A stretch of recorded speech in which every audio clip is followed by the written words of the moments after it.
Hello everybody and welcome back to another episode of With Disadvantage. This is the Solstice campaign, episode 13.5. So if you recall from our last episode, it's been a little bit. I got sick and so it was hard for me to fit them all in. It was all only supposed to take a week and then I got a cold. It's not COVID, everyone, don't worry. It was just a cold. I'm over it now. I have a tiny bit of a scratchy voice that doesn't seem to want to go away. I think it's just allergies at this point, so apologies for that. I have some water next to me. That should make it a little bit easier. But let's see. Yeah, as usual, I'm your host and DM, Chev, and today's one-on-one session is with Rainbow and his character, Sam Blade. Welcome, Rainbow. Hello? Hello? All right, so let's go ahead and just get started. I'll close down this stream thing. The audio levels look good. Everything looks good. Oh, hold on. I want to pull up. I want to pull it up on... Oh, I already have it up. Good. Okay, and I'm going to just turn off the audio or the mute on this other thing for a sec to make sure that the stream actually hears us. Turn off the audio or the mute on this other thing for a sec to make sure that the stream actually... Okay, looks good. All right, let's go ahead and get started. I'm going to drag a link to the chat for you to Ancient Chamber. Is it a new ancient chamber or is it the old one? I don't know, but I dragged the link to the chat. Just click the dragon head. Oh, I was clicking on the text. Alright. Okay. And you see the giant Pirtesh? Yes, I do. Okay, and then you're the little Pirtesh. You remember, right? Yeah. Okay. All right, so you have entered this chamber. And you were with, let's see, who were you with when you entered the Dominion territory? I was with, what's her name? I used to pretend to be, Alora? character. You were with Alora? Yeah. Okay. All right, so you made, oh, that's right, you made your way through the ruin with Alora and Sam, right? Or not Sam, Sakara, I mean. Yeah. Okay. You guys wandered inside here, and suddenly you're all drawn to this chamber by the ominous light and the kind of the low hum coming out of this room. And as you entered the room, a giant hologram of Pirtesh appeared on top of one of these ancient computer consoles that you saw before. And Pirtesh is towering over everyone. And you look around real fast, and you notice that everyone is here. Like Dragthar's here, Naya is here, Marina is here. Violet, Audavon, even Kelgion is here, who left you guys a while ago from the solar mine caverns. Sakara, Alora, and you are all here. All in this Toto's chamber. here as well. Sorry, what? And Toto's here as well. Toto? And you were there, and you were there. And so anyway, you look around, and you notice that everyone around you is slowly, like, they're staring up at Pirtesh, but their eyes are kind of glazed over, and their tongues kind of hanging out of their mouth. They're just kind of like the lights are on, but nobody's home, and they're just like in awe of her presence or something. And then Pirtesh immediately finishes. She pulls her hand away from Audavon. She had her hand on his head, and he kind of sort of comes to a little bit, but still looks very dazed and confused. And so does Violet next to him, but they don't look like they're in as much of a trance as the rest of everyone does. And then Pirtesh looks up and she sees you and she says, "Well, that's a familiar face." But I'm gonna say, oh, go ahead. Oh, go ahead. You say what I was just say, hello, giant Pirtesh. I'm little Pirtesh. And she looks up at you and she just says, "Well, I'm flattered that you've taken to my likeness, but come forward, Sam Blade." Oh, can I? That looks like there's like a cliff. It's a 5-foot gap, so you do have to make a dexterity saving throw to jump the cliff. Okay. Let me see. It's 5 foot. Yep, it's a 5-foot jump. I guess I'll take a controlled, ready, running start and then jump.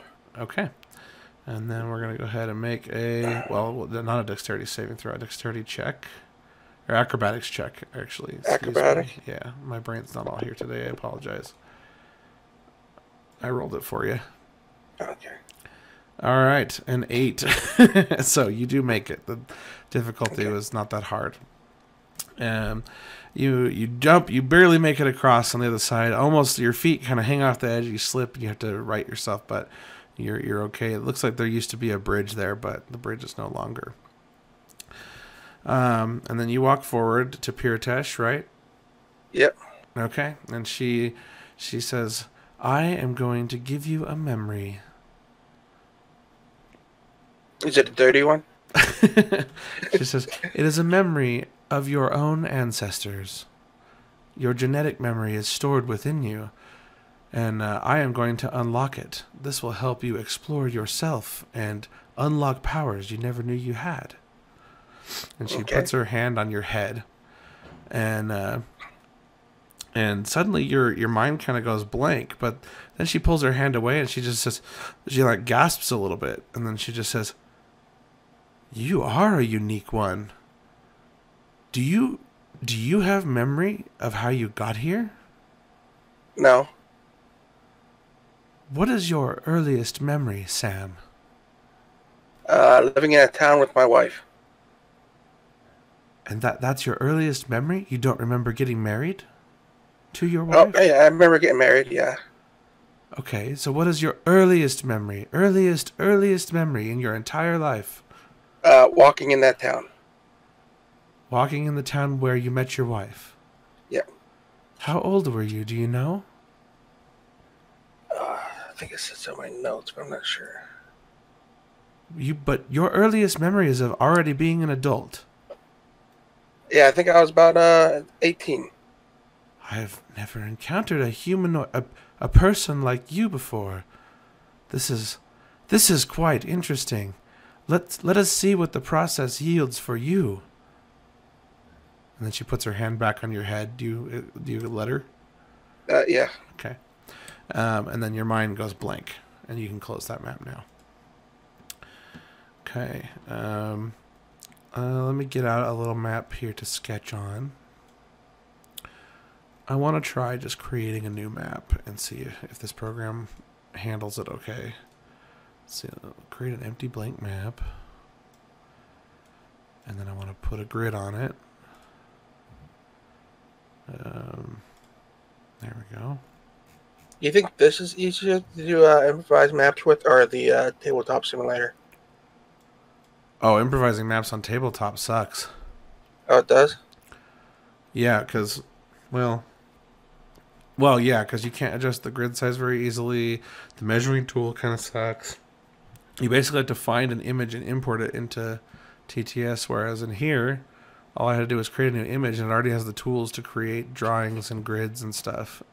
Oh, nice. And then now I can drag your character onto this surface. Or not. Why didn't that work? Let me try. Oh, right, because I got to put you in the combat tracker, that's why. Okay, there we go. Okay, much better. Oh, the wrong tool. Okay, now I'll share this with you. Can you see it? Yep.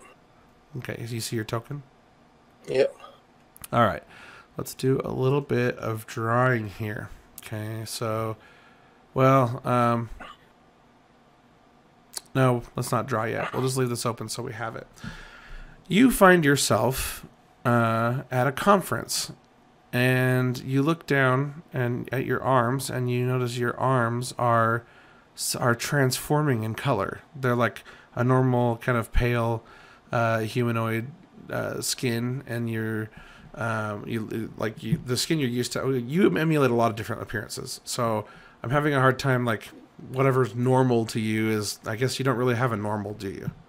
No. Okay, so, but you look down, and so for you, it's not really that surprising to see that you are different in appearance. You look down at your own hands, and you see them as different all the time when you change shape. However, you do know that you last appeared as Piritesh with her white skin, her pale white skin, and it does not look like that anymore. In fact, it looks like parts of it are kind of pale white skin, but then they're being transformed into like this sort of greenish color.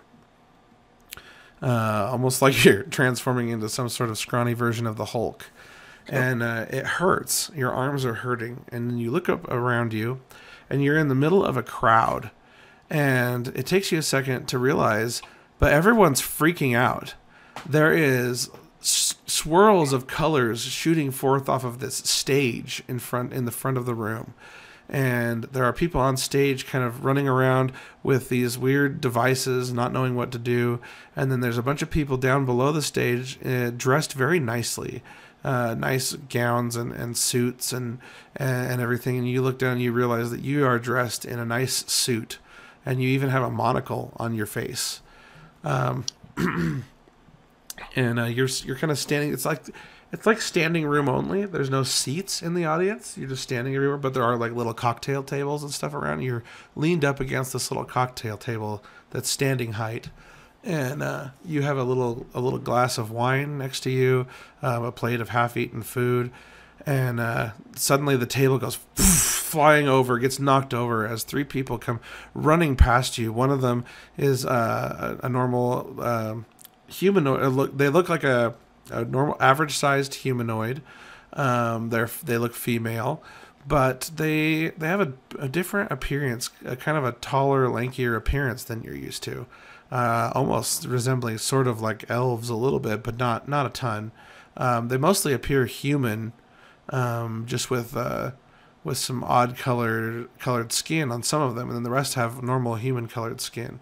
And so it's very weird. Like, these colors are shooting off stage, and then just as this lady knocks over your table and two people come after her, swirling colors kind of taking over their skin.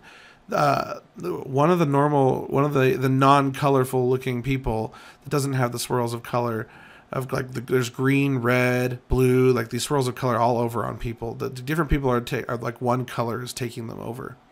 And this one person that doesn't have any of that going on suddenly gets hit in the back by this white color as it injects into her back, and it's like pure white like the wind. It's almost like they're elemental colors, like blue, red, green, white, like wind, earth, fire, water, that kind of stuff.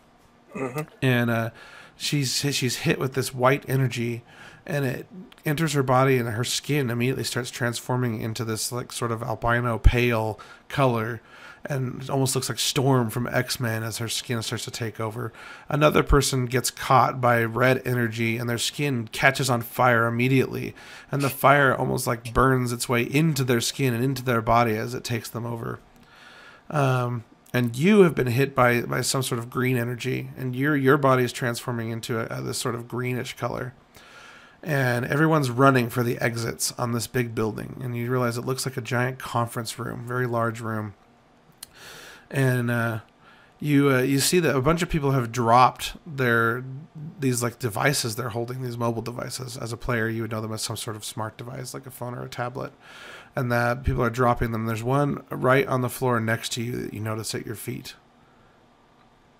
I'll pick that up. Okay. So you pick that up and you look at it, and you can pretty much just picture like some sort of generic Android phone, but you don't recognize anything, and you're actually even having a hard time reading the text on the screen. And the more you look at it, you realize you don't understand that the text on the screen, but there are pictures and stuff on the screen, and it's all touch, just like today's smartphones.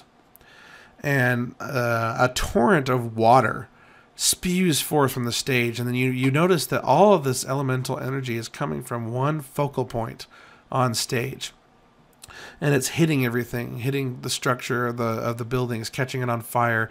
Green energy bolts are hitting the walls and ceiling and stuff, and vines are crawling out of them, or the wall is turning into dirt and crumbling to the floor. And then these blue torrents of energy are coming out and turning into waves of water that wash away from the stage. And a bunch of people are getting caught up in the waves and being pushed out the door. And it's basically mayhem. And you look over, and there is one woman kind of hunkered down, and she's holding a baby, and the water is trying to push her, and she's trying to anchor with the water, and people are hitting her, and debris is hitting her. And she's about to lose her footing and go out the door. She's within 5 feet of you. Just to clarify, you're saying people are hitting her like they're just accidentally running into her? Or Yeah, trying to like punch the her? water's sweeping them through the Oh, room, okay. you know, and the water's pushing up debris and other people against her. But she's desperately trying to protect her baby, and she's holding onto her baby, and then she's kind of kneeled down on the floor, like as in as strong of a position as she can be while holding her baby, if that makes sense. Trying to just keep her back to the water and the things hitting her to protect her baby. I guess I'll jump in, grab her, and kind of throw her out of the way of the water. Okay. Let's see. Let's go ahead and have you do a athletics check. That's right in skills, right? Athletics. Uh huh. Right now, where do I click? The little The dice button? the box with the modifier. Okay. All right. So you go to grab her. I assume you grab her by like the shoulder or something. Mm. Okay. You grab her by the shoulder and you try to pull her out of the water. But one person that's just like screaming, this woman is screaming as the water is washing her out of this like conference room. And she goes sweeping by this woman that you're trying to save. She frantically tries to grab onto the woman's foot, her ankle, and she pulls it out from under her, and her baby fall into the water, and they get washed out the door, out into the courtyard. You are between two torrents of water that are going out the exit doors, basically. There's two exit doors on either side of the wall that was behind you when you were facing the stage. In fact, let's draw a little bit now. So here's the stage, kind of comes out like a circle like this. And then there's like this focal point right here. I'm just going to draw like a little dot. And then there's a bunch of cocktail tables randomly around out here. Which one does even... There we go. Okay. So a bunch of these all over. There's one right next to you. People were standing everywhere in this conference basically, and then if they had drink or anything or food or anything, they would stand next to these cocktail tables. What are the tables made out of? They're made out of like sort of a cheap some sort of cheap wood that's painted to look fancy. I was hoping you'd say wood. Oh, okay. I'm gonna grab one of the tables. Okay. Flip it upside down. I'm gonna try to surf right outside the exit with it. All right, hold on. Oops, I didn't mean to do that. Last one. Supposedly they fixed the eraser tool finally. Oh, nice. The eraser. Oh, the eraser's much better now. All right, cool. Okay, so I need the line tool. There we go. So there's like an exit there, wall, an exit there, like that. So you're in this like sort of curved corridor of this building. Curved room, I should say. The stage is curved out toward you, and the wall behind you is curved. And these are the exits. These holes in the wall back here. I'll put little arrows on them. Okay, and then water is washing from the stage in these directions. And you are back here, and you just tried to pull. Hold on. Let me find her. Perfect. I still have her in here. Okay.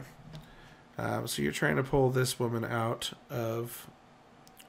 hold on a second. There, can you see her now? Yeah. Okay.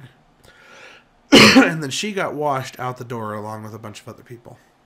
But you are now standing on the edge of the water. Like there's water that's maybe up to your ankles, but the torrents of water are just to the either side of you because the pull from the water being pulled out of the exit, basically, as they go out the exit, it's creating a current. If that makes sense. Okay. That's it. You do whatever you feel you would do in this moment. Everything's going nuts. I'm gonna grab that table and I'm gonna flip it upside down. Oh right, you just said that. So, okay, so you surf out out this. Let's see, right here, this door. Yeah. Okay.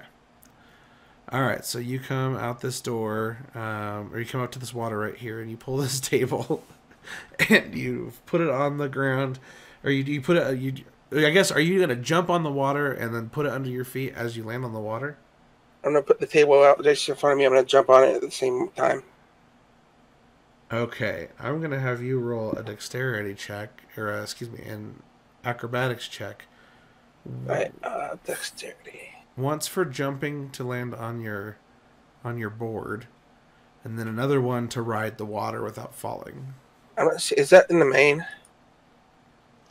Acrobatics is on your I mean, the skills. dexterity.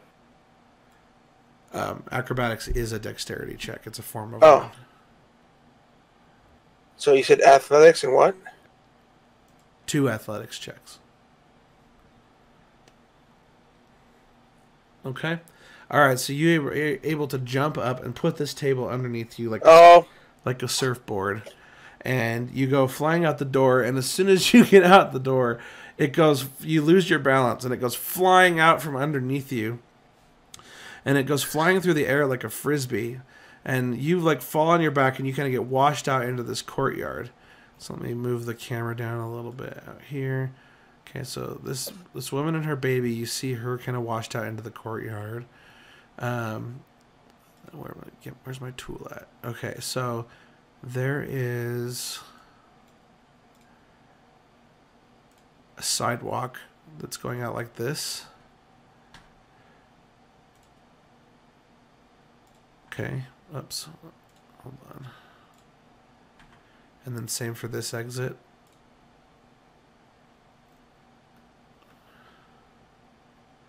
I love these tools. Okay. And then drop one out like this. Okay, and then I'm going to take a green color here. And then I'm just going to do a scribble because there is no bucket tool in this for some reason. And so I'm just going to do a quick scribble like this to show that everywhere the area the scribble is filling up is grass. Okay, it's like a lawn of some kind. And there's one on either side of the sidewalks as well. Okay, so I'm going to pull this back up a little bit. You're going to get washed out the door into the grass. And then I'm going to zoom in here, and I'm going to sync my view with you. Sync with client. Okay. Are you staring at this one grass section that you're in? Yeah. Okay. All right, so you see this woman that you tried to help washed out into the lawn, and then you are also washed out into the lawn. And now that you guys are outside, the water is spreading out and just, so it's not really a flowing current anymore. It's kind of just dissipating this flow of water. But you still see tons of energy bolts and stuff. And now that you're outside, it's like storming. And you look up into the sky, and there is dark, ominous clouds. But probably about like 50 miles out from where you are, there's clear sky. It's a sunny day. But there's just this one dark swirl of clouds over the top of the building. And you turn around and you look back behind you to the building you were just inside. And it's like this giant amphitheater looking thing.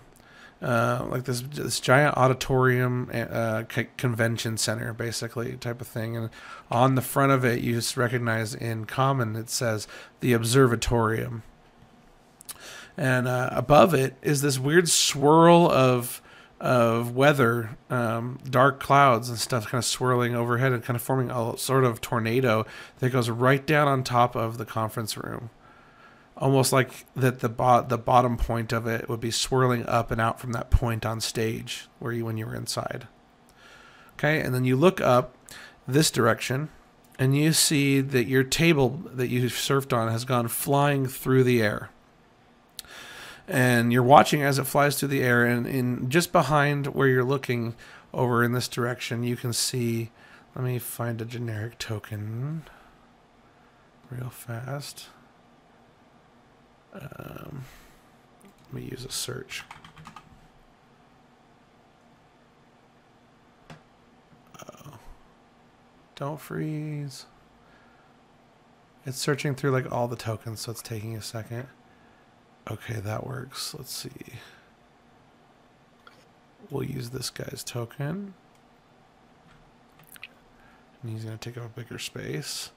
And then I need a human.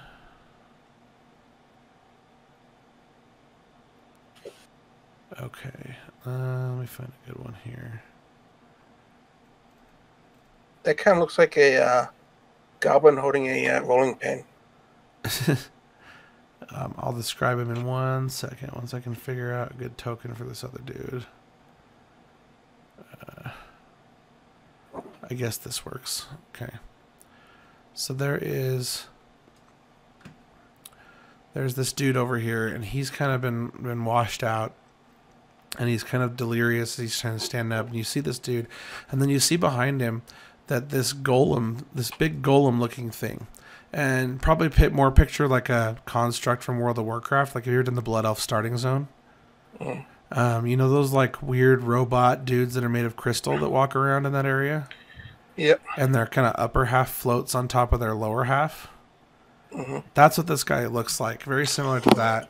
He's kind of this. He looks mechanical, but he's constructed out of like this sort of like crystalline structure, and his upper half is connected to his lower half by like these weird tendrils of energy.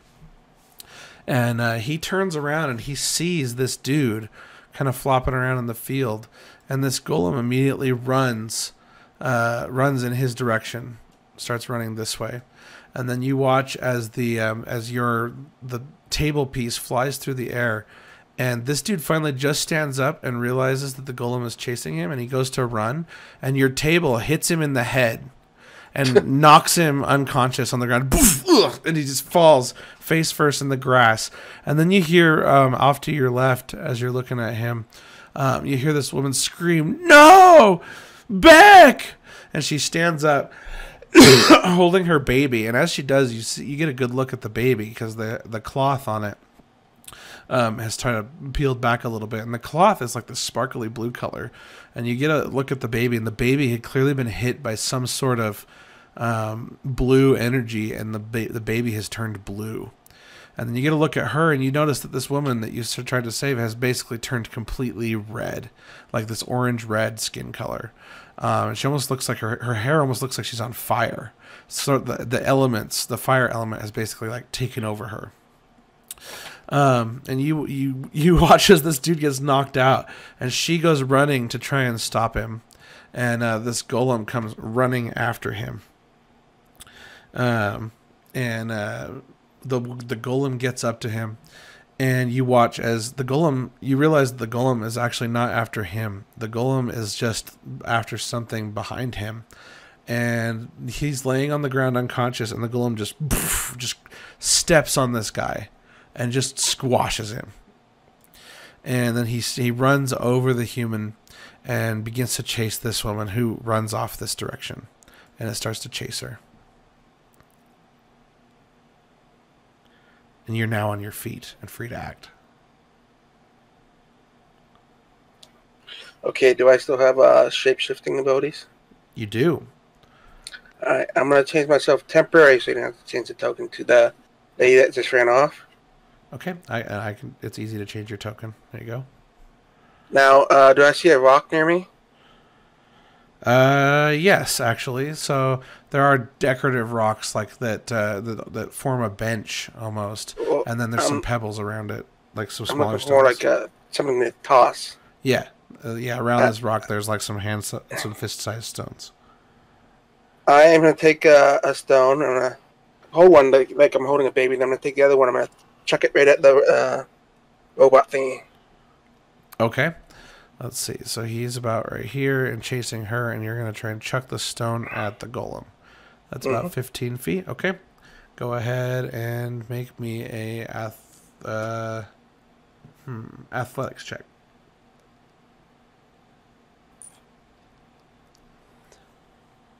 Okay. You throw it, and it hits him. And it just hits off the back of it, just dink, like off the crystalline structure of this golem, and it just keeps going. Okay. Does he look at me? Or? In that time, he's now off. He's made it farther away.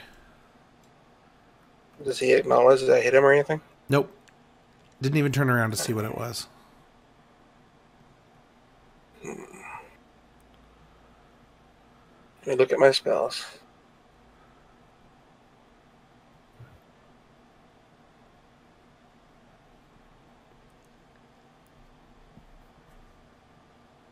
How far away is he away? Let's see. He is 30 feet away. Let me see if this spells. I have Scorching Ray. Let's see if that's in there. Scorching Ray? Yeah. What would that be under? Abilities? Yeah, under actions. Actions. So left click your token, and it'll get like a black circle around it, and then control click your target.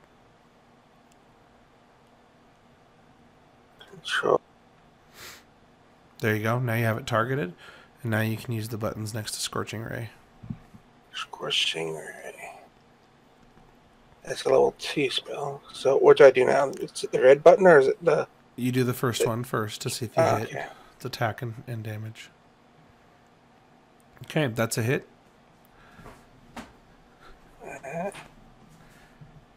Okay.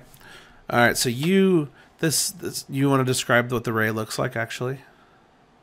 Yeah, it looks like a rainbow. Oh, okay. All right, so this rainbow ray of energy shoots forth from the palm of your hand and hits this golem thing in the back, and it does some damage to it. You see some of the crystal kind of shatter and fall off of it and fall to the ground, but it again doesn't stop and turn around. It just keeps chasing this woman, and you hear off in the distance it just says, "Objective terminate," and it keeps running. I guess I'm going to have to run with them. Okay. All right, so roll me a acrobatics check to see how well you keep up with him.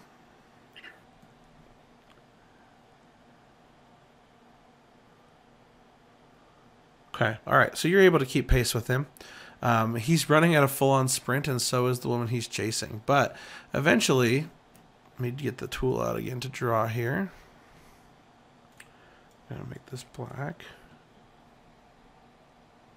Okay, there is a street that runs along this way. Whoa, what did I do? Hold on, let me just try that again.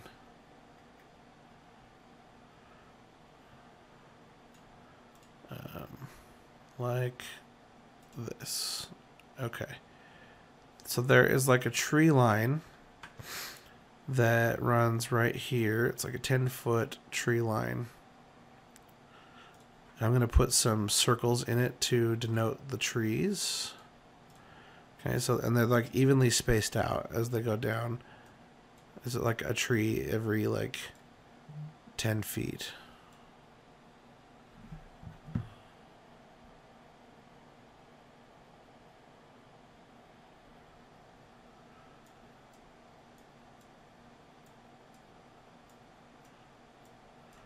Okay, so there's all the trees, and then there is... Sorry, my mom texted me. We've got some COVID going on in my family today. Oh, that sucks. Yeah. Yep, it does, but there's nothing to be done about it, so I figured D&D would be a good distraction. Okay, and then there's just more trees on the other side. I'm not gonna put the circles in this one because you get the idea, right? There's trees right here. Oops, I didn't mean to do that. I gotta get used to switching these tools. Okay, so there's trees right here. I'll sync the view again. Here we go. And then there's a street going right here. This is like a street, like a tar street, like what you're used to seeing today. And then there's trees going down the other side, like that, just same as the other side of the street. Does that make sense? Yep. Okay, so she keeps running, and she runs into the trees. Right there, and it's not like super obscuring where she is, but the golem is now struggling to decide, like which way to go around the tree and chase her. And there are cars in the street, but they're like hovering above the ground. They don't have wheels, so they're very futuristic looking. They're almost like these pods, and a bunch of them are taking off from the street and flying up into the sky, and then a bunch more are landing down, and people are pouring on board. So there's tons of people running out of this conference, running through the trees, and they're running out into the street and hopping in these pods, and then these pods are taking off really like super fast, and they're disappearing up into the sky. And then Tess, this chick you helped, well, I guess you wouldn't know her name, but that's okay. It's not a big deal. She's running around this tree, and then she ends up running past some of these pods to the other side of the street. And then this golem just starts throwing up these pods in the air, just moving them aside, like almost as if they're just not even there. And you've managed to keep up pace. You still going to follow him? Yeah. Okay. All right. Let's see. Okay, so you chased them for a while, and eventually you guys are running through the city, and it's got full of these buildings. But the buildings are like abandoned right now, as like almost like they've been all evacuated while whatever the hell's going on at the convention center is going on. And this golem loses track of her. She disappears into some building, and then you notice you start passing a bunch of these golems. There's tons of them, and so now you're just walking him or behind him. Let me get you out here into the city more. And I'm going to draw a few city blocks real fast. Okay, so there's like a building here,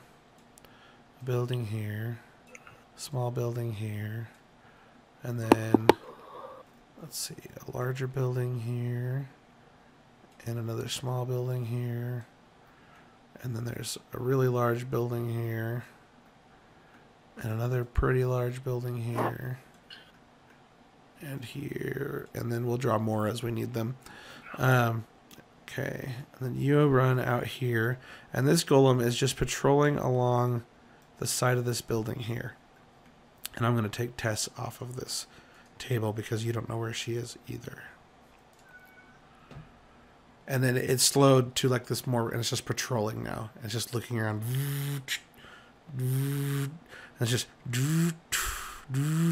is it just going along, like looking left and right, trying to scan for its objective, basically. How big is this thing? It's huge. He takes up a 10-foot radius on the grid. He's probably about like 8 feet tall and super wide, super broad shouldered, like golem thing, like from Warcraft. Like basically picture the golems in the Blood Elf starting zone compared to a Blood Elf. You're the Blood Elf. So I can't turn into him? You could turn into something that looks like him, but you'd not be his size, no. All right, I'm going to try to do that. Okay. How can I... Hold on. I want to see if I can just drag this token onto you. Oh, yeah. Okay. I'll put you out here. And then I'll create a new entry for the golem. Copy the token. Put it out there. Make it bigger. Real quick, let me change his size. There you go. Actually, let me remove him. Now that I changed his size, I think it will do it the right calculation. Or not.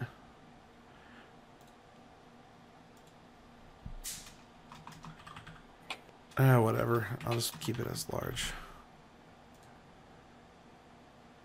And I'll just manually increase his size. There you go. Okay, and you're behind him, but you're a little one. So would I know what way that lady didn't run? So she ran down this corridor. That's all you know. You basically had to round the corner from back here. And so but by the time you got around the corner, all you could see now was the golem. So I gotta assume that she didn't run this way. Oh yeah, you can assume she didn't run that way, yes. You definitely saw her round this corner, and then the golem followed her around that corner. And destroying pods as he went across the street to get to her. I'm gonna approach the goblin and mimic his voice and go, "Hello, I saw that lady run," and point this way. And this thing immediately turns around to look at you and like looks you up and down, and this beam of red light kind of comes out of its face and like almost like it's scanning you. And then it just says, "Objective not found, continuing search pattern," and it just keeps walking the way it was going. I point again to this way. Okay, he doesn't see you. Okay. I'm gonna duck inside the building then, I guess. You're going inside the building? Yeah. Okay, so you walk along. There's like a sidewalk basically around these buildings, and then like a little like kind of alleyway street thing going between them. There's lots of like dumpsters and stuff. There's a few weird looking like scooters, but they're like floating off the ground about a foot. and they're like leaned up against the wall in this corridor. Oh, And you know what? I'm gonna try to ride one of the scooters. okay. All right, so you go right up one of these scooters, and you put your foot on it. Yeah. Okay, so you put your foot on it, and it kind of goes down a little bit, but then back up, and it's like it seems like it's very hard to basically to keep your balance. It's going to take some serious practice to keep your balance with it. But it doesn't touch the ground. It just hovers on the ground. Think of like Back to the Future with the hoverboard. Okay. But the hover scooter, where he had before he took it from the little girl, it had the handlebars on it or whatever. Okay. Okay, and so it's hovering on the ground, and you're gonna try to ride it. Yeah, I'm gonna try to hold on to the handles and see if I can stand on it. Okay, are you trying to stand on it while it's moving, or stand on it while it's standing still? Standing still to see if I can do it. Okay, you need to roll me a acrobatics check.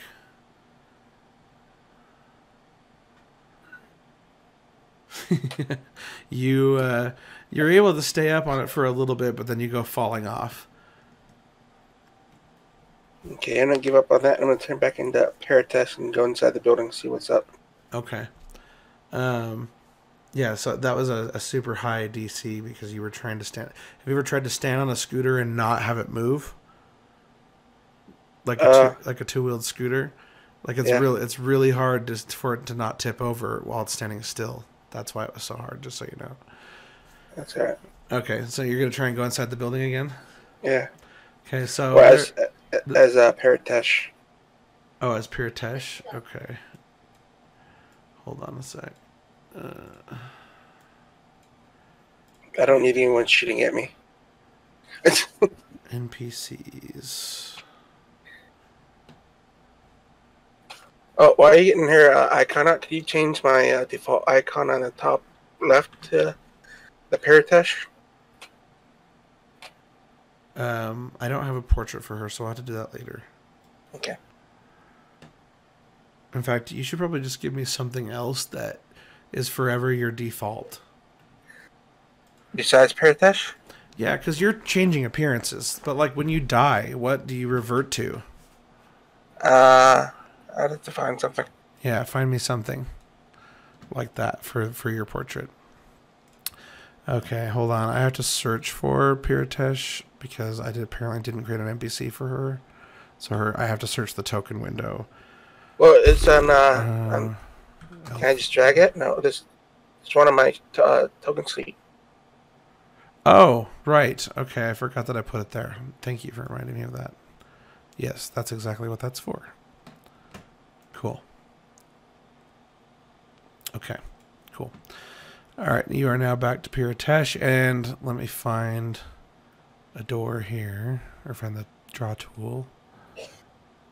I'm going to just put a little... We'll use green.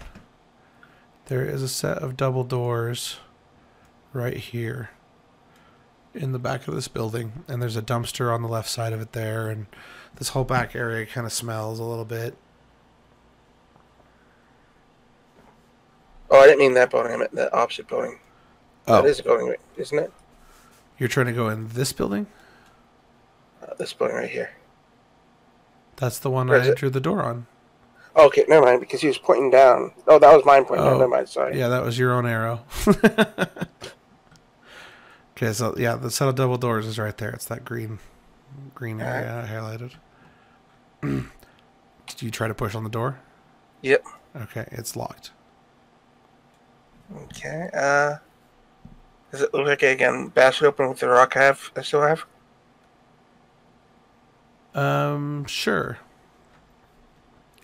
You're gonna try to bash the lock with a rock, is that what you said? Yep. Okay. So did you pick up the rock that you threw earlier, or did you just pick up another rock? I had two rocks. The rock that I threw, and then I had one that I was pretending to be a baby to fool the robot with. Oh, okay, I see. Okay. All right. Roll me a athletics check then for smashing the lock here.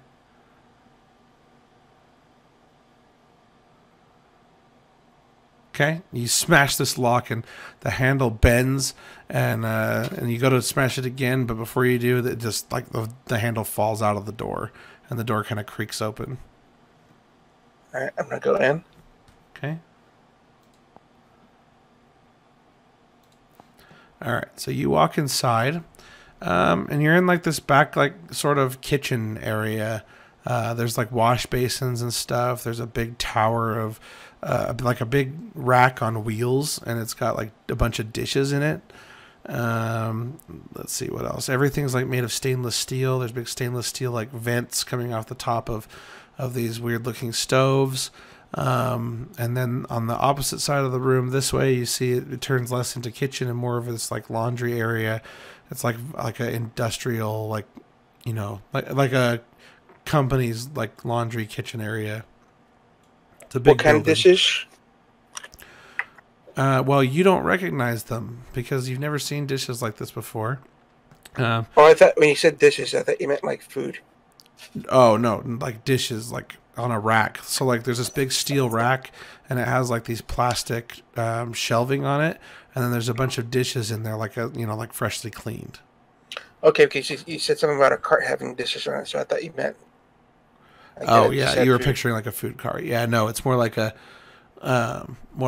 just a giant cart that's taller than you are, and it just has shelves on it, and then all the like dry, clean dishes. Do I see any food? No, there's no food back here. In fact, everything looks pretty clean for the most part, at least as clean as it can be. It looks like it's heavily used. Okay, I guess I'll go into the clothing part. Okay, so you walk this way, and there's like these huge industrial washer dryer, and there is like baskets and baskets of towels and rags. I am gonna expect the what we know as a washer and just kind of look at it. Okay. Are you looking for anything specific? Well, I don't know what it is, so I'm looking at it. It's something brand new to me. Okay, so yeah, so it's a front-facing washer, like you'd find at like the laundromat sometimes, and it's got like a big kind of bubble glass dome on the front, and so you can see inside of it, and there's just like this big tumbler inside. It's empty though, and it's all made of stainless steel, just like everything else in this back area.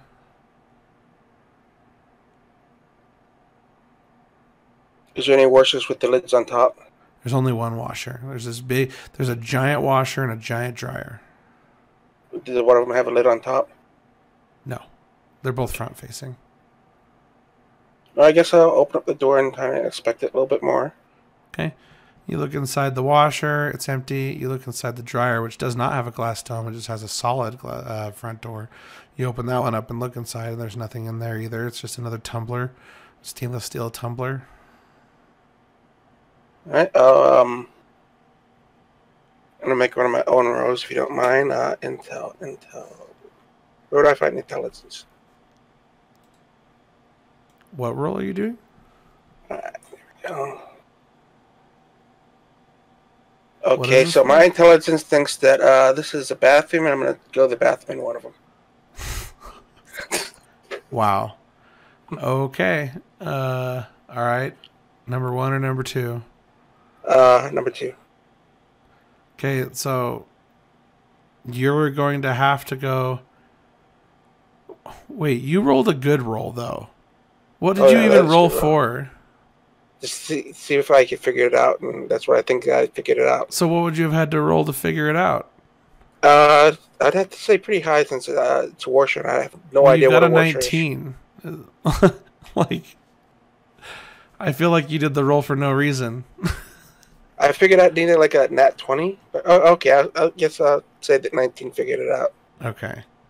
Yeah, let's do that. Strange alien technology that I don't know anything about. I think if you're going to do a roll and you roll that high, yeah, like your character would, you don't know what it is, but you can tell that it's got something to do with the baskets of clean fabrics around it. Oh, I see clean fabrics. Okay, what's inside the... Yeah, I told you there's a bunch of baskets full of clean towels and like rags. Is that all in them? Is just rags and towels? Yeah, no clothes, just towels, rags and towels. Do I see any fun towels, like a beach towel? No, they're all white. And All right, there's a pile of dirty ones in this big hamper-looking thing to the left of them. I But guess I'm gonna the ones in take. the baskets are all clean and white. I'm gonna take one of the clean white ones. Okay, a big towel or a rag? A big towel. Okay, it's your standard size towel. Looks like it's probably meant for cleaning up messes or wiping things down or something. It's not. It doesn't look ornate. It's not like it's supposed to be used in a real bathroom or on the beach or something. Okay. Okay, you got this towel. Are you gonna wrap it around you, or what are you doing with it? I'm gonna put it around my shoulders and kind of just like hang it there. Okay. All right, you have a towel on your shoulders. Do you do anything else? No, I'm trying to figure out what I should do. So you can still run through the alleyways to find her. You could explore this building more if you want. There's lots of buildings. You do remember that you picked up a device in the auditorium off the floor. You could mess with that a bit if you wanted. I guess I'll run into the alleys. We'll carefully try to find her. Okay, so you go back out the way you came in. There's no exit to go into this way. Not that you can see from where you can see inside that room. Let me change the color here. You're basically in a room that's like this.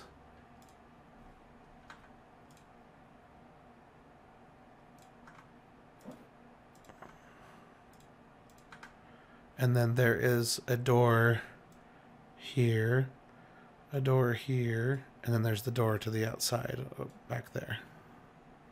I guess I'll double back then. Okay. All right, so you head back out into the alley. And you see the golem is nowhere to be found. And the alley is empty again. You smell the trash. Guess I run up this way. Okay. All right, so you walk up this way. And as you look to your left, you briefly see that woman you helped save earlier peek around the corner, and then she ducks back. I'm gonna follow. Okay, so you head over there. And then as you peek around that corner...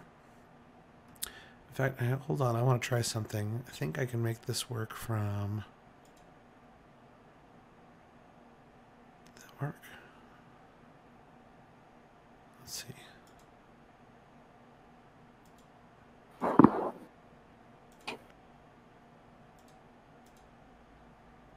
I get rid of all the grids. I thought there would be a way to... You know what? I think it has to have an image on it. Let me grab an image real fast. We'll just grab something generic. There is a shock bolt backgrounds. We'll use this one.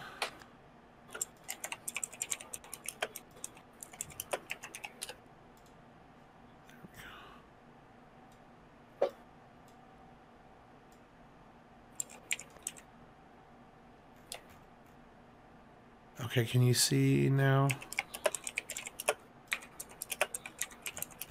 the gray background? Let me look. I guess this isn't working. Oh, Yeah, it looks maybe I have to duplicate the... looks great. I don't see like the little dots anymore from the background.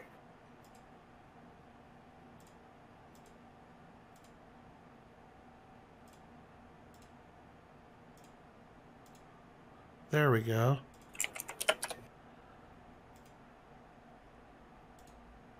That's why. Okay. Let me try turning this background off. So I just wanted to mess with this because I never take the time, can't take the time to do it in the bigger games. And so I wanted to see if I could get this to work real fast. In this. Okay, now. Let's turn the background back on because that's obnoxious. Okay, cool. All right. We now have a line of sight for your token. Neat. Yeah.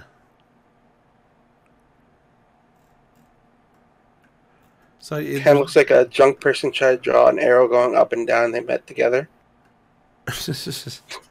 All right, so you click your token, and you can see what your token can see, and you can move it around, and you'll see the line of sight stuff change.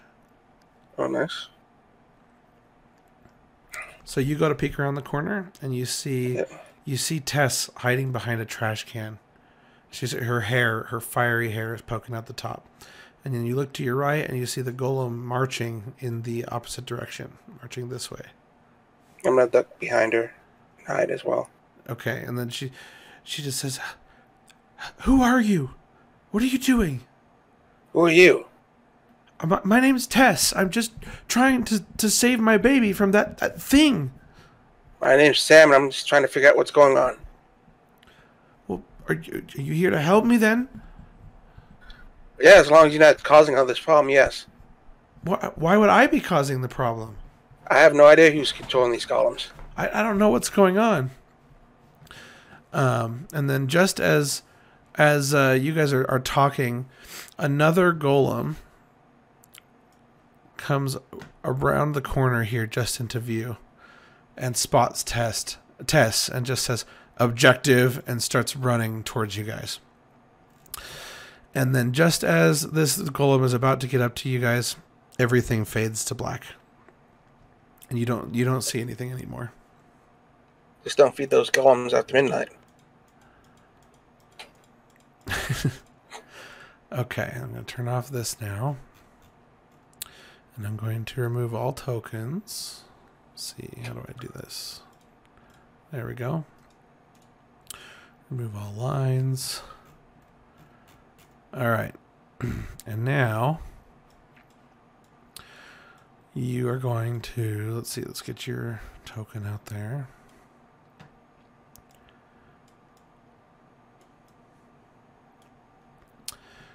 And now you find yourself, you wake up and you find yourself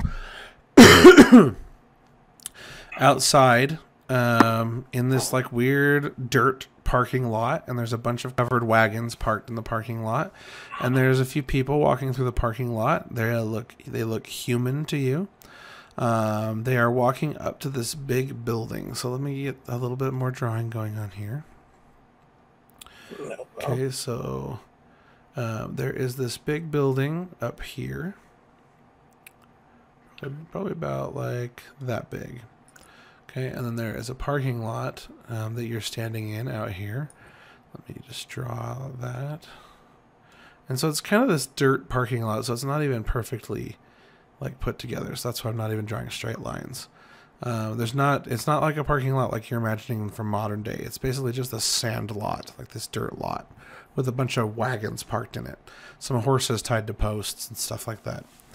And then there is this porch on the front of this building here, and there's a few people there's a couple people standing just outside in front of these doors, and this building looks rather extravagant.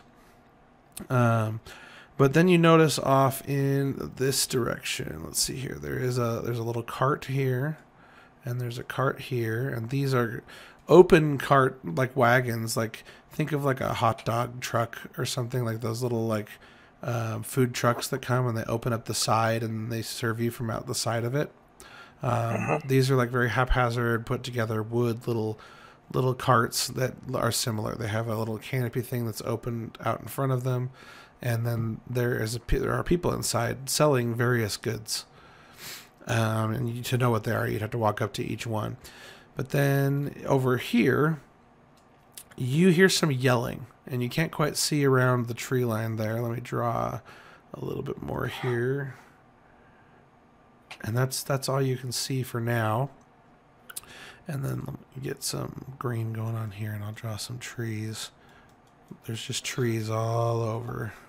And while you do that, if you look at my D&D Beyond sheet, you see like the update image for Sandblade. I think that's what I picked originally. Okay, D&D Beyond. Let me look that up.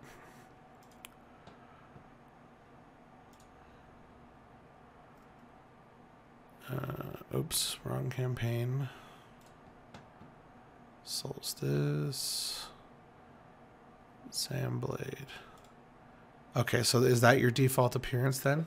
Yeah. Okay. Let me make sure you're seeing the same thing as the guy with the white hair, and it's kind of looks like he's got a missing piece on the top of his head.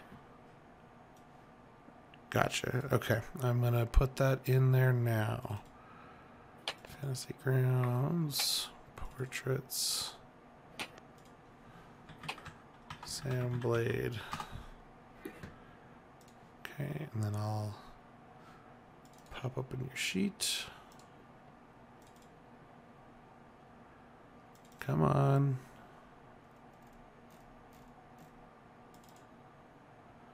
There we go.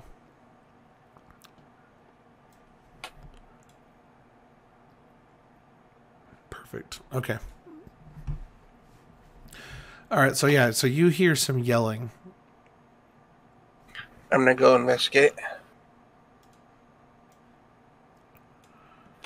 Okay, 1 second here.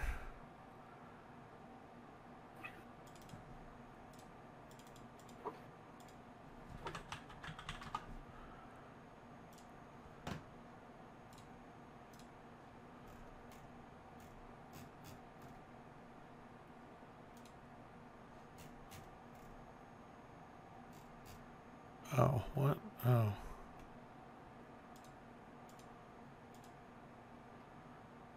Okay, fine. Let me pull that one in too then. All right. Okay. That's fine. All right, so you walk over here to investigate. Let's draw some more stuff. How do I create a new paint layer? There we go. Okay. And then we'll select it. I'll change this to black. Okay, cool. You notice that there's a couple more. Damn it. More damage. I'm trying to get better at using these tools, but right now it's taking me a minute. Okay. You see some more carts parked over here. There's another cart here. But then you see there is a rather large cart right here in the middle being opened, and that's like got this open top. Almost like a dump truck looking cart, but it's not a dump truck. It's like like a horse pulled thing. And then there is this track that's kind of going into this cavern right here. I'm going to just color it in as best I can. It's going inside a cavern, you say? Yes. And it's like a mine cart track, basically. Okay, so that cavern, you mean like a mine shaft? Yeah, exactly. And there's this rock face back here. Okay, and then you see that there are a bunch of tabaxi, like tabaxi workers that are, hold on, tokens, tabaxi, there we go.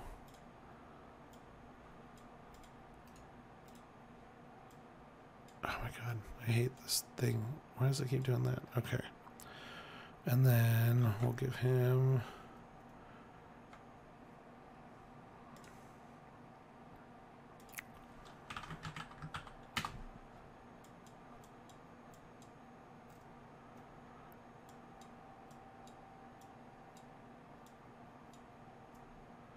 Let me clear the golem. Oh, and clear Tess out of here. Okay. That's good enough for now. Now, let me... Oh, damn it. I keep doing that. Okay. There's 3 tabaxi over here. And then there's a 4th one over here helping to load the cart and stuff. And then real quick, let me get some guards. Come on, FGU, you can do it. I believe in you. Okay. Those work. Let's do that. Okay. New gun.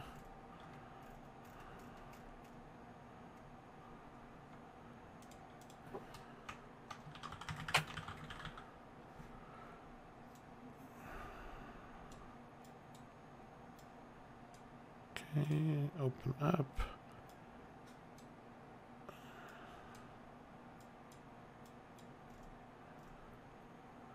Okay, and there's a guard here. And there's a guard here. And there's a guard here on the porch area.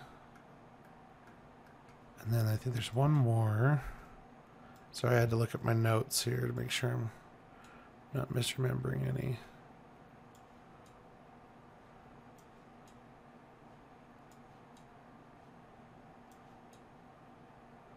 Four? Okay, I don't know why that's... Oh, come on. I hate when I go to grab a token and it moves the whole freaking map. Okay, and then there's one out there in the parking lot. Okay, perfect. Alright, so you walk out here, and you can see you're standing next to a guard, and you look down, you look at him, and he kind of looks at you, and he nods. And then you look down at your own hands, and you see that you're wearing like this kind of sort of pseudo armor as well. And you realize that you are also a guard. I'm not. Oh, my token disappeared. I changed it to the guard, so let's click it again. Okay. Like apparently it deselects it when I do that. Sorry. I look at the guards and I go, I heard screaming. Is everything okay? Well, there's always screaming coming from over here. You know that. Is it the Besky again? The what? Unless it's pretend like I said the race right. Tabaxi? Oh, okay. Yeah, the Tabaxi. Always slacking off. Ain't that right, Johnny? And then Johnny hollers back, what? He said, ain't that right? They're slacking off. All right, yeah, you're right. And he pulls out this sword and he just kind of smashes it into the ground, not respecting the sword at all, as he stabs it into the gravel on the ground, basically, and then kind of swings it at the feet of the Tabaxi. And then he says, get a move on! And the Tabaxi like pick up pace and kind of yelp as they're forced to move faster as they're hauling stuff out of this cavern or out of the cart on the mine track and into this bigger cart that's being pulled by a horse. That guard should have disadvantage on any roll he has to do with this sword. Sorry, what? That guard who did the thing in the ground, because he did that, he should have like disadvantage on everything attack he does with his sword.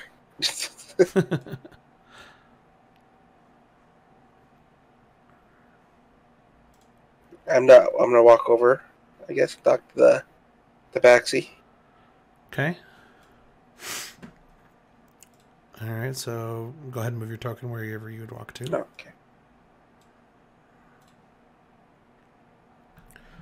Okay, and you're going to talk to the Tabaxi, and before you get to talk to him, though, this guy, we'll name him now since you now know his name. Let's see which His one. name is Rumpus.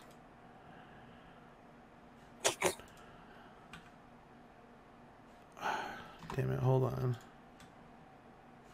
No, not him. Okay, that one. This guy's Johnny now. Johnny number 5. Because you heard him referred to as Johnny. Okay, so then Johnny yells, he's like, I took care of it.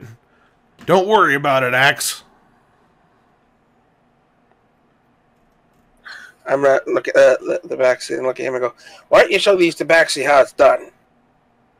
I just did. I scared him into working harder. I didn't say scare him. I said show him how to do the work. What do you mean? You want me to do the work? Yeah, do it. You're too funny, Axe. What'd you say? I said, yeah, just show him once how to do it. I don't... Are you on some kind of joke? What's the matter with you? You been drinking? Yeah, a little bit. All right, well, I won't tell anyone if you don't. Lord knows I've been one to have a little bit of sip of Grandpa's cough medicine once in a while. So what else is going on here? Just the usual. You looking to take over? Yeah, I'll take over. All right, I guess I could use a break. You good? You sure you're good to watch them? If you've been drinking, the boss might find Yeah. out. Yeah, I'm pretty good. All right then. And he heads off this direction, and he kind of grabs this guy, and they both head off this direction. So we can't see the guard on the porch? Nope, he does not have line of sight to you. I'm gonna look at the back scene and say, which one of you is in charge?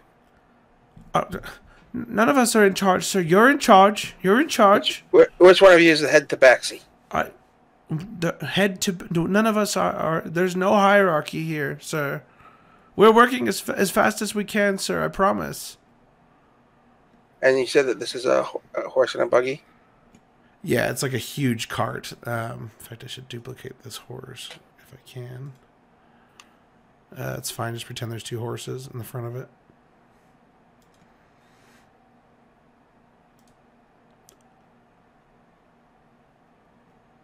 We'll have it full, sir, within the next hour. Are those racists giving you trouble? Who? The guards. You're the guards, sir. Yeah, well, I think I might be tempted to let you go free. I would just want to get our job done, sir. We don't want to play any games.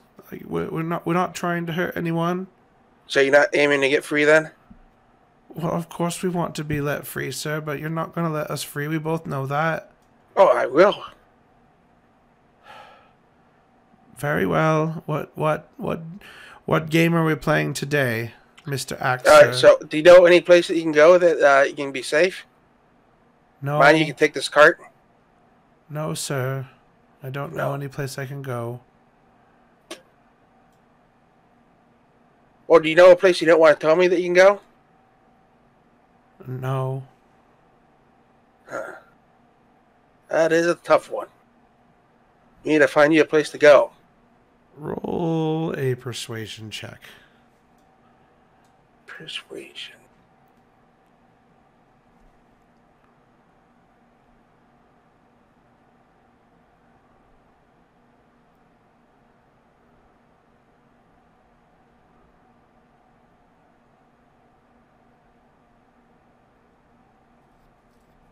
Okay. So you've never... This tabaxi is clearly familiar with you, and he doesn't seem to have ever witnessed you behaving oddly like this. And so he just says to you, he just says, well, okay, well, I can gather everyone else, and we can try and find someplace safe away from your fellow guards. Sounds good. We'll get in this cart and we'll take it someplace. Why are you doing this, Mr. Axe, sir? Well, I don't believe in people should be slaves anymore. Well, okay. Well, that's fantastic. Okay, and he puts his fingers between his lips and he does like this whistle motion, but you don't see anything. And then suddenly these tabaxi all pop out of the cavern there, and there ends up being two more than what you could see before. Get them on the tracker here. Okay, and he just says, "You're never going to believe it. We're being set free. Axe here has had a change of heart." And then this guy next to him goes, "He has. Are you tricking us again? We just want to do our work. We don't want to be harassed. Is that so much to ask, sir?" No, I don't believe in slavery anymore. I think that you guys should be set free. Roll another persuasion check. Okay, persuasion.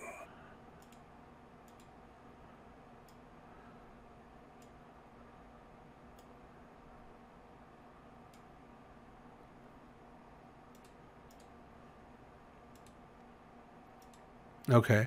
And so he just says, okay. He doesn't really seem to believe you, but he doesn't really have much choice.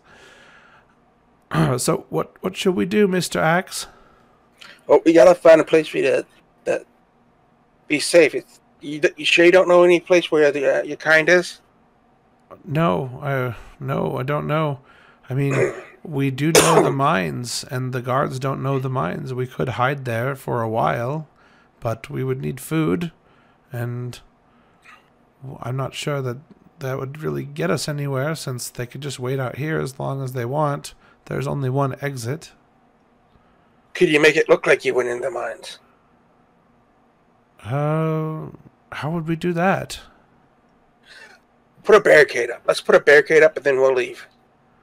Well, we would need one of us to be on the inside to put the barricade up from the inside. No, we'll just try our hardest to make it look like we did. We just need the guards to think that we ran inside. If we had somebody who... Maybe we... You know, your boss has pelts, has tabaxi pelts inside the manor there. If you could get us one of those, you could wear it, and you could go inside and be pretending to be one of us. And then if they see you go inside, and we could hide in the tree line, and then they would chase you in there, thinking that you were that you were one of us, and we were all going in there to hide. And then when they chase you in there, we could leave. Do I still have my shape-shifting abilities? Uh-huh. I'm just going to change it to one of the cats. Okay, so you change into a tabaxi right before his eyes, and he just says, "Oh, Mr. Axe, you're one of us. How did you do that? How did you have that disguise? Or are you disguised now? What's going on? I've never seen anything like that before." I'm really just Paratash. I'm gonna draw the guards in there, and you gotta run. You're really who? Paratash. I don't know who that is. Who's the goddess? Pirtesh. Pirtesh. I don't know who that is. Well, one day you might find out. Oh, okay. Well, this is great. All right, everyone with me, and they all run into the tree line. And we'll just put them right here for now. We'll just pretend they're deep in the trees, kind of watching from the treetops and stuff. And you wait there for a little while, and then the Johnny guard comes back, and he's with his other buddy, and the other guy just says, "Well, I gotta watch these here carts, or the boss is gonna get pretty mad if he finds out we left our posts. So probably better go relieve Axe there. He seemed a bit tipsy to me." And then Johnny goes, "Yeah, I wasn't gonna tell anyone.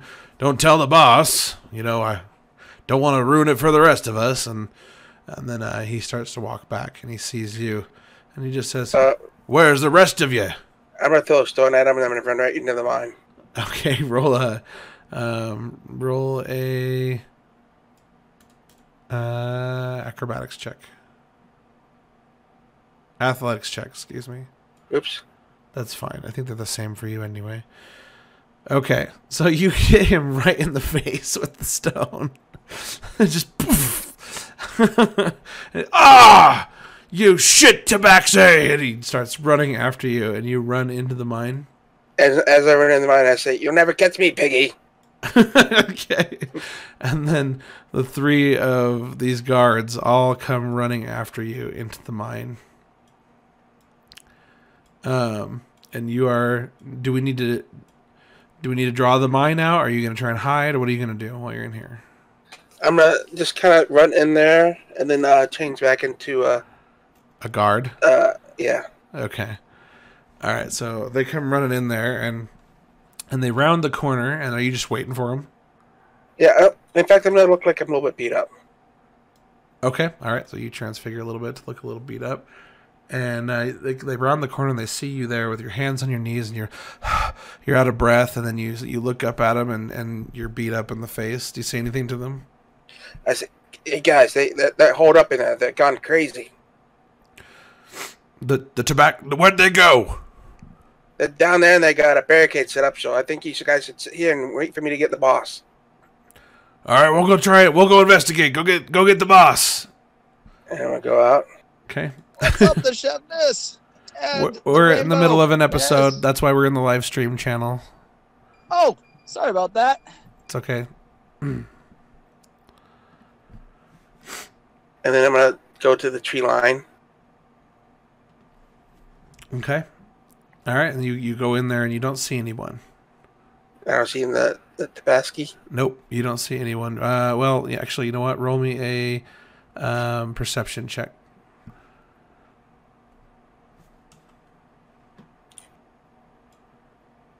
Yeah, you don't see anyone.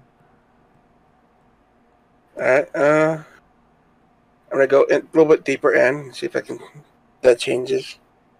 Okay. Nothing changes. I'm gonna whistle, Okay. just like the other cat did. Okay. You whistle and it's super loud. You don't hear anything or see anything. I guess I'll go get the boss then, since I can't help them. I mean, you don't say anything. You just whistle. That's it. I say, "Hey guys, come out!" Okay, and then Mr. X, is that you? Yes. Okay, and then you see him and the rest of them all descend from the treetops slowly, very All right, stealthily. Guys, I bought us some time. We need to get deeper into the woods. They will find us here eventually. They're very adept trackers when they put their minds to it. So yes, let's get out of here. And then just as you guys are about to leave, you suddenly hear a loud, shredding, clinking sound coming from behind you. And you turn around to look across the way here, and you see a tabaxi step out of the manor and stab the one guard that's over there right through the heart with this big sword, and he falls to the ground. And then you look across the parking lot, and you see a bunch of humans and stuff getting out of these carts and stuff, and they're walking up to these little shops. And all of a sudden, this giant spinning wheel of death, this big, huge metal razor blade that's like the size of two cars stacked on top of each other, comes spinning through the parking lot. It just crushes several carts.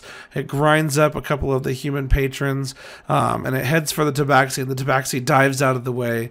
And then you see it runs through the corpse of the guy that just got stabbed, and it comes wheeling out into this area here, and it just grinds through the horse and through the cart, everything, just shredding everything.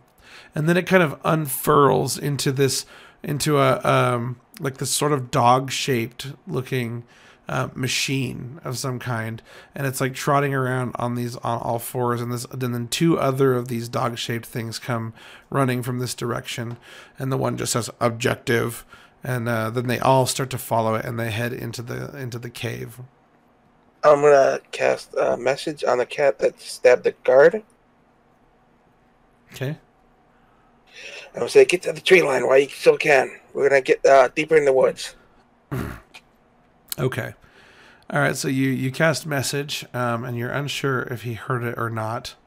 And just as you guys are about to head into the trees, everything fades to black.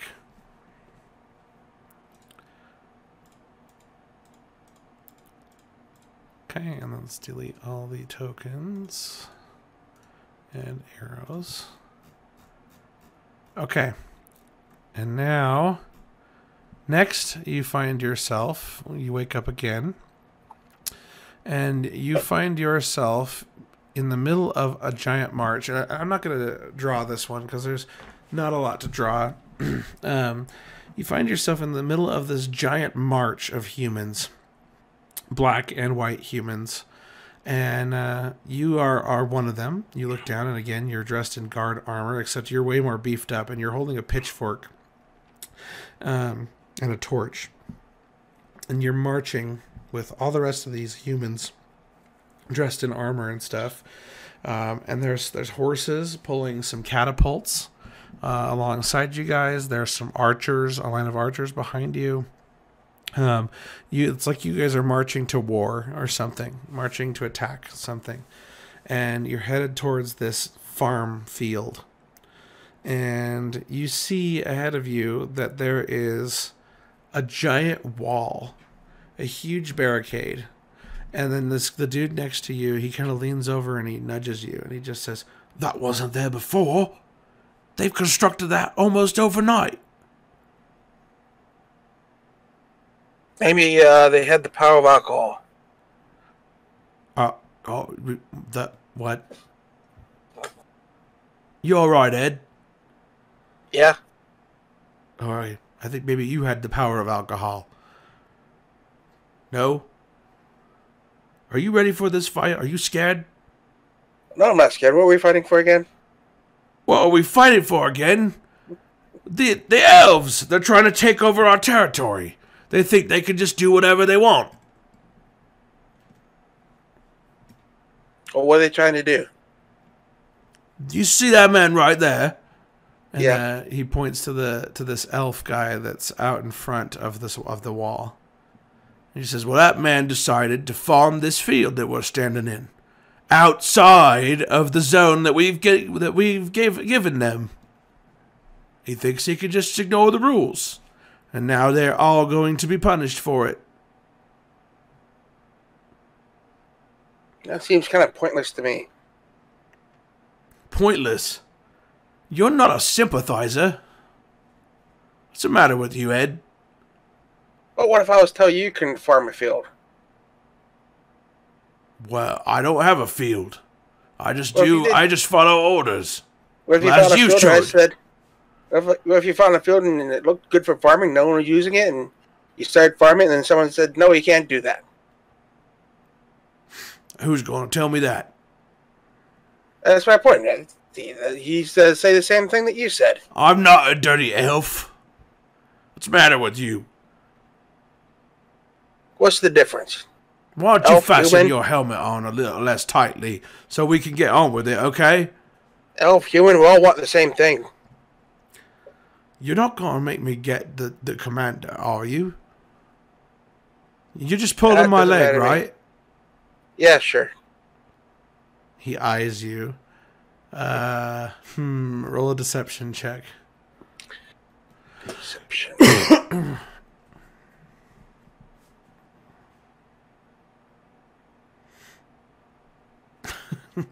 And he eyes you for a second, and he just says, "Well, good then. I'll be right back. I just have a question for Ted." And he walks away. Kind of rushes to the front of the march. I am. Do I know anything that's going on? Sorry, what? Do I know what he's trying to do? Roll a history check. History.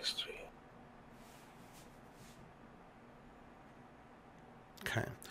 As you think really hard, you're kind of able to pull in memories from your host, from the person you are at that moment, and you're able to remember that you've been part of this. You're relocated here to this area, and it's kind of hard for you. It's a fuzzy memory, but you feel like that you and the elves were both relocated to this area, to this world, by a benevolent race that tried to save you from something, and that you're relocated here. And for some reason, you get the impression that it was a temporary relocation, but you don't fully understand what that context implies. But you do recall that you've had feelings of you've had misgivings about the way everything's been going in this new world, because the humans, you and the rest of the humans that were relocated here, have basically been oppressing the elves who were also located here. You were told to get along, but instead the humans have basically just corralled the elves into this little peninsula area, this little corner of the continent, and told that that's where they have to stay. And you've not been a big fan of that. That's the impression you get from the remnants that are left in your mind. So I'm gonna start walking towards. I'm gonna break range, walking around and say, guys, I'm not giving him 1-4. I'm gonna start walking towards the elf that's standing by that wall.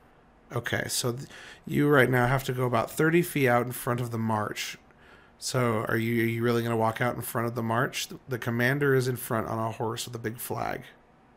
Yeah, I'm gonna try to run over there, and I'm gonna pretend like I'm gonna give him 1-4.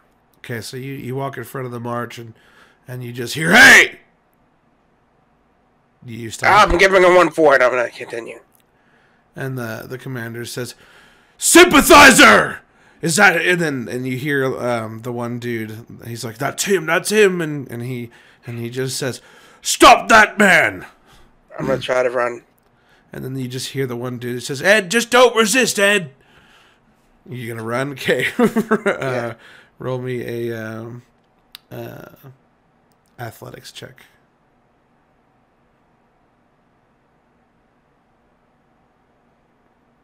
Okay.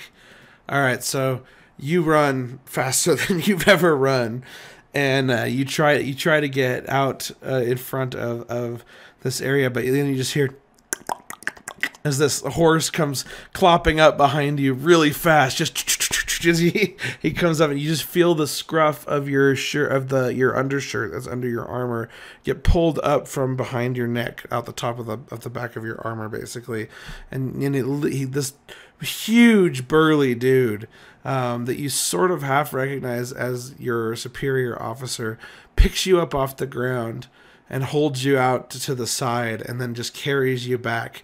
And you're kicking your legs, and you're and you're trying to resist, but he just carries you back into the ranks, and he throws you into the front line where these other guards are.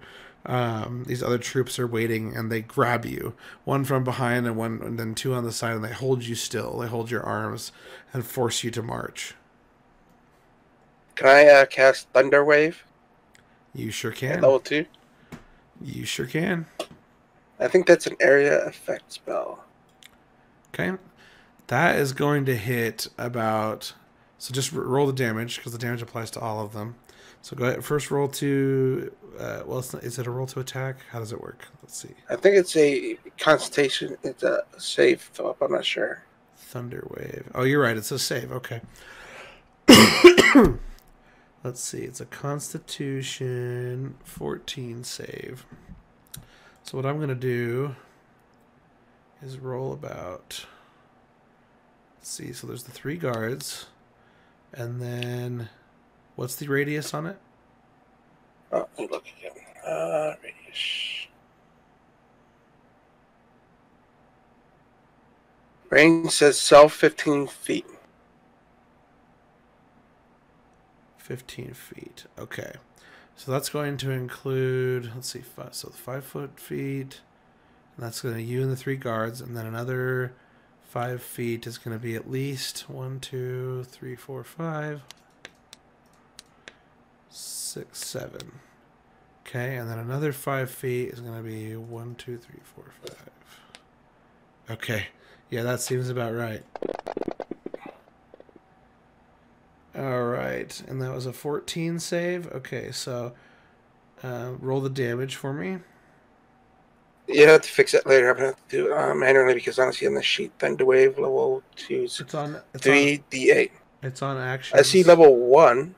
So what you have to do is drag the little icon, the blood icon, and then right-click once to add the extra d8. Oh, okay. Perfect. Okay, so half of that is going to be 11, 10, because you round down. Okay, so 10 damage to 1, 2, 3, 4, 5, 6, 7, 8, 9, 10, 11 of them. Okay, so a bunch of them take half damage from this as they're like, whoa, and then, like, as this just wave of energy just shoots out from around you. The 3 guys on you immediately go flying, and the 3 of them are toast. And then the ones around them are, some of them took full damage, some of them took half. 3 of them plus 2 of the ones on the outside are dead. And you create basically this just big bubble of space between you and the rest of the men, and you are on the edge of this march, and you could run off to the tree line. I assume that's probably what you want to do. Yeah. Okay. All right. So you run out of there, Roll me another athletics check.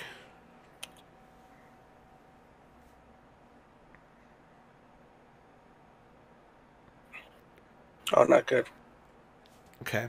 So you are almost to the tree line when you hear the clip-clop of the horse again. Just before the horse gets there, I am going to cast Thunderwave at level 1. Okay. So right as the horse is about to show up, you cast Thunderwave again. Go ahead and roll the damage. Here, I'll just click it since I have it up already. Okay. And you send this guy flying off of the horse. As he's, ugh, you little shit! As he stands up and kind of dusts himself off. And then just as he's about to remount his horse, a huge saw blade, again, just like the one you've seen before, cuts through the forest in front of you and knocks down a tree. And this big swirly saw blade, followed by 3 more, comes cruising through the field.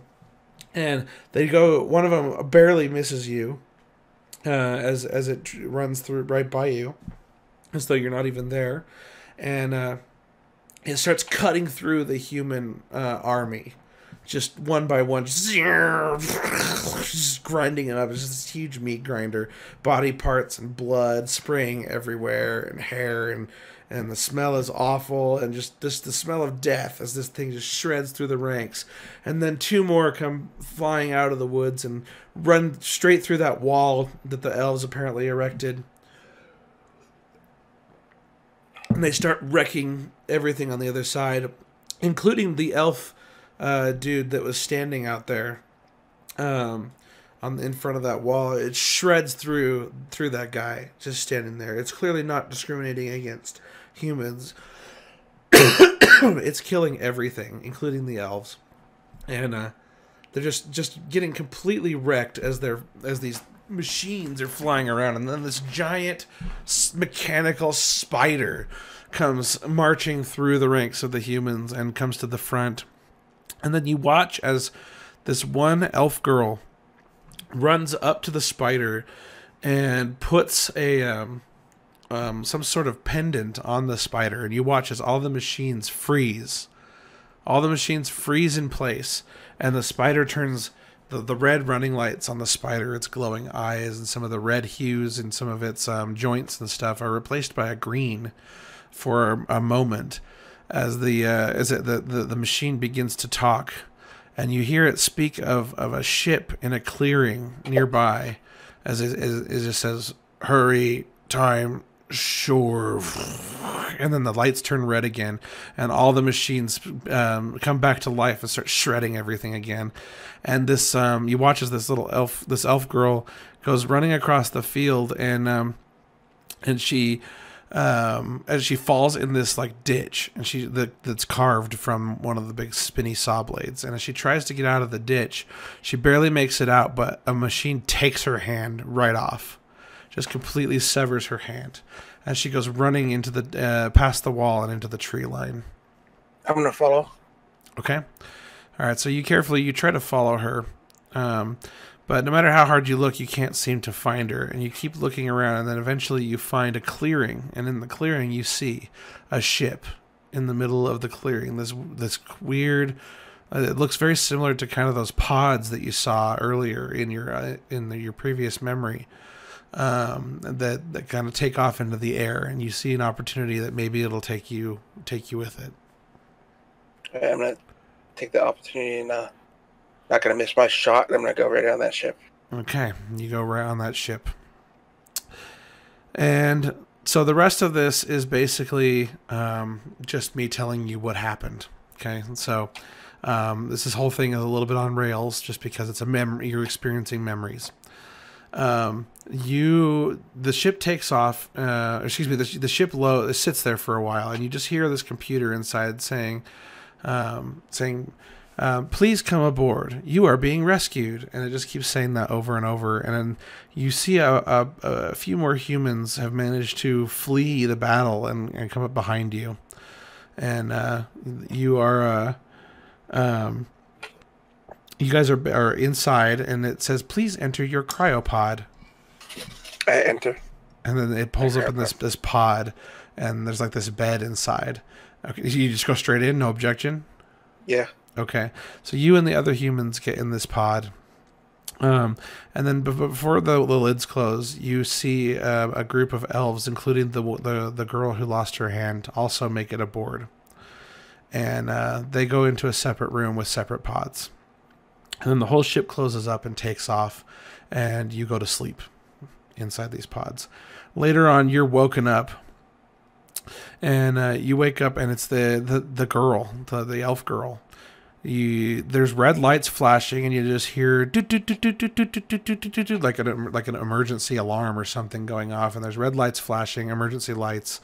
There's no regular lighting, so something is clearly going on. And you wake up, and you wake up from this deep sleep, and your body is like cold, but it warms up really fast, and you just feel like the life was sucked out of you, but now you're slowly coming back to reality. And you sit up in your pod, and you see this elf girl who just let you out. It's the same one you said? Mm-hmm. I look at her and go, did they help you out with your arm? And before you can even say anything, you notice that there's another human that's been let out in front of you. And he's very charged with hatred, as he's just like... The last thing you hear as you start to come back to reality is just, well, we don't really have much choice, so I guess we'll help. And then he just says, but under any other circumstance, I would not help an elf. And then what did you ask? You asked if they helped her arm. Yeah. And you look down and you see the stump of her arm, and you see that it's like haphazardly cauterized. And then she looks at you and she just says, who helped me with my arm? Whoever owns this ship or whatever this thing is. I don't know where we are. Do you know where we are? No. And then she just looks at you skeptically, looks at the other dude skeptically, and she pulls out this weird alien-looking ray gun that is very, very odd-looking. And she pulls the trigger, and this huge wave of energy blasts through the first guy in front of you and just shreds him. And the shockwave launches you back into the pods and kind of wedges you underneath a pod. And you watch as the energy shoots the rest of your party into oblivion, and it blasts a hole through the back wall and into space. And a shield kind of crackles into place.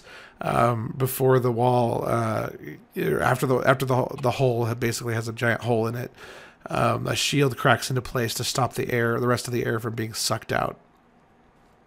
But everything in the path of this weird gun has been vaporized. And then you watch as this elf girl turns around and leaves, and she walks out of the room. And then as she does, you hear and a thud in the hallway. I go to see if I can help her. Okay, so you step out into the hallway, and you see these mechanical spiders crawling over her body. And she's unconscious, but the spiders are clearly trying to finish her off. I'm going to try to kick them off.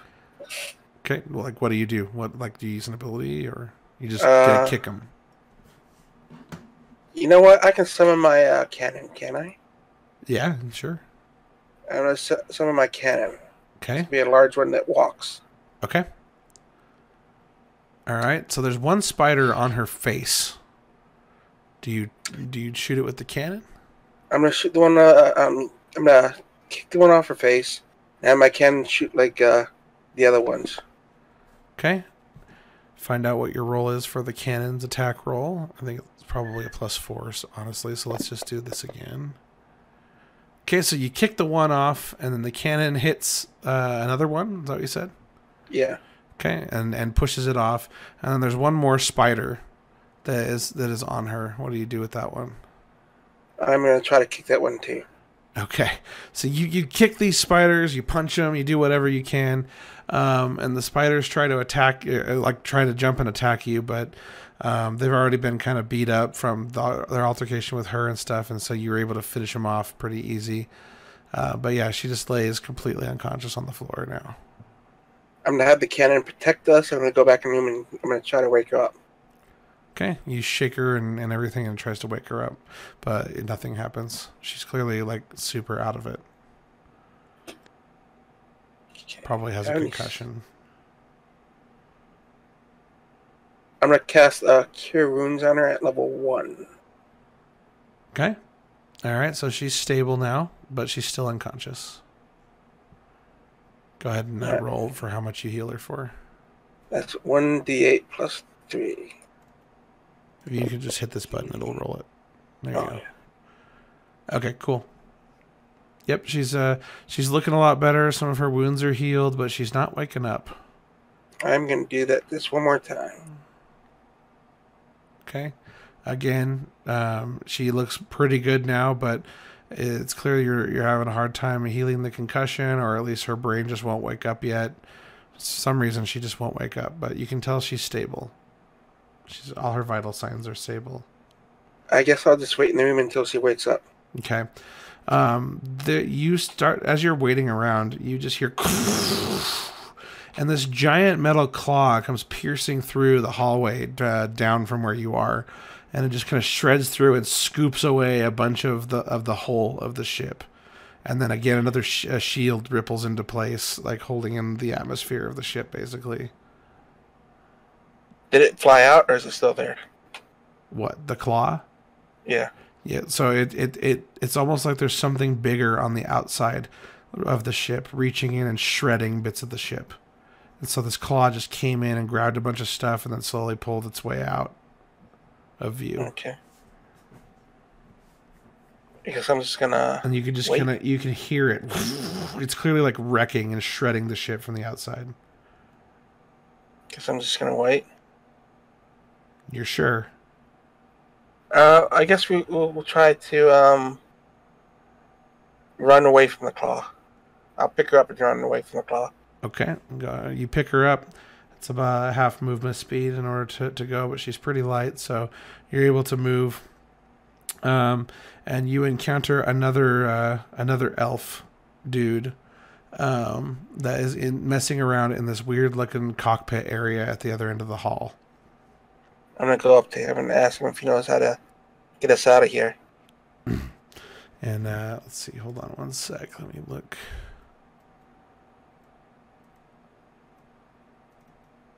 Okay, there we go. So this dude, he turns and he just says, "Cirilla, is she okay?" I healed her, but rushes she's to her. Unconscious. We've got to get the. I can't fix this thing. I don't know what's going on, but we're definitely going to be destroyed. We've got to put her in a pod. And he puts her in one of these pods. Like, I don't know what they do, but I know that we survived in them. And he puts her in this pod that's in the cockpit. There's like one that's free.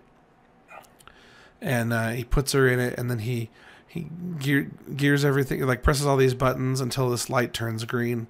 And then he presses the final button, and you see her eyes pop open as she looks, and he puts this bloody hand, his bloody hand on the glass right before it ejects, and she sees it, and then the claw comes bursting through the wall in front of you, and it just grabs this guy by the legs, like just almost like incidentally, like he got stuck in a crevice inside this claw as it's ripping parts of the ship, and it just drags him with it and pulls him out of the cockpit. Again, half the cockpit completely destroyed, and a bunch of air gets sucked out for a second, but then a shield, like this weird bubble shield around it, ripples into place still to keep maintaining the atmosphere. Okay. He was messing with some controls here in the cockpit, like trying to get this thing to land. I'm gonna look at the controls that he was trying to mess with. Okay. One of them is that you can understand that maybe he couldn't understand because it's written in a language you recognize. And for some reason now you understand this language, even though you recognize it as a language you didn't understand in a previous memory. It's the language that was on that phone device you found in that conference. And you can recognize the display, and you're easily able to see this flashing escape pod active button. It's saying it's just a button that says Escape pod active, and it's flashing like it's waiting to be pressed. I'm gonna push it. Okay, you press it, and then all of a sudden this like manhole cover basically on the floor kind of opens up, and there's like a ladder leading down a tube in the floor. I'm gonna go to the tube. Okay, so you drop down into the tube, and there is like this weird like egg-shaped pod. It's very similar to the pods that you saw in the very beginning, the ones that the civilians were piling into and taking off from that conference. Only it's a lot smaller. It's like a one-person sized pod. And you get into it, and this there's another flashing button that just says release clamp. I'm gonna hit that button. Okay, you hit the button, and the overhead door closes, and this like claw thing that was holding on to the pod lets go of the pod, and you're now in like this little Jetsons like pod. As you look behind you as you're falling away, and you see this huge ass mechanical spider just shredding the shit out of this ship, just taking bits of it, throwing it off into space, taking more bits of it, throwing it off into space, and yet the ship still just keeps going until finally it shreds off the final engine burner and throws it off into space. And then all the lights and stuff on it finally go dark, and the shield around it just kind of ripples out of existence, and you see a bunch of air and debris and bodies and blood and stuff like kind of sort of explode outward as the shield containing the atmosphere fails, and it all just kind of bursts outward and dissipates. And then this spider, after having shredded the whole thing into bits, kind of turns into this sort of craft. It no longer looks like a spider. It looks more like some sort of orbiting, like triangle craft. And it kind of closes up on itself, becomes this little orbiting craft. And your pod is just floating off into the distance. And you have these controls, and apparently you can control where this pod goes, and you're able to read this screen pretty easily to guide the pod. And you just hear this voice that just says, Escape pod AI companion active. Highly recommend entering Solstice entry port code. I ask what's the code? The code can be found in your primary ID card. I lost the ID card. Emergency procedures initiated. Analyzing. Please hold. And then you just hear hold music. Do I see the other pod while we're waiting? What pod? The one that the Elven girl went in? No, that one was almost more like a missile. Like it was like put into this launch tube and like launched out the side of the ship, and it immediately went off into the distance. But you go to look the direction the pod went, and you are met with a sight. So everywhere else around the ship, that you've been looking at the ship and watching it be shredded and everything, and you've been floating around in this black void of space that your character obviously has no concept of space. And so it's just like almost like a dream as you've been looking around at the stars and everything. And then as you slowly turn around to look at the direction that pod was launched, you see a giant sphere fill up your view, this huge sphere. And it is partially not constructed, so most of it is complete, but there's a portion of it, like a big hole in it, that's not complete. And the computer comes back and says collision with Solstice shield is imminent. Please avoid collision. And the controls for controlling the pod's direction are like blinking on the screen. All right, I try to avoid. Okay, so you start to mess with these controls, and it takes you a minute, but you start to realize that you kind of almost have a joystick that you can control the direction of the pod. Where do you head? away from the shield that you said to avoid. Okay, so you turn it directly around, or do you just try to go parallel to it? I try to go parallel to it. Okay, so you turn the ship slightly to the right, keeping this big sphere in view. And then the computer voice just comes back and says, Solstice habitat nearly complete. Maintenance entry found. No coded entry required. And then recommend engaging autopilot. I engage autopilot. Okay. And the computer takes you around the sphere, and then it finds this one part of the sphere where there's like this weird little like hole in the side, like and a door opens and reveals this like entry port, and the shield contracts itself to form like a little hole in the shield as your little egg pod slips through it, and then it immediately slips into this like maintenance hatch or whatever. And after about like what seems like an eternity, like 20 minutes of just this pod just being handed around through different maintenance tubes and stuff, and just like kind of being drugged through this weird pneumatic system, and then it pops up you're shoved into like a body of water. Now you're surrounded by water, and then all of a sudden, while you're in this tank of water or whatever, the lid pops open, and you are now forced out of the pod. And you're now in the water, and you can't breathe. But you see that there's light in the water, and so you can swim toward the light if you would like. I'm gonna swim towards the light. Okay, so you swim up and you surface, and you find that you're staring up at a huge bright sun above you, and you take a big deep breath of air since you didn't have any air. And you look up and you don't see stars anymore. Behind you see the sun, and then you see the around you, the edges of the sky are covered, or they're obscured by fog a little bit, like foggy clouds. But you see like these weird pictures depicted on the dome, and you recognize them. And you recognize that you are now back.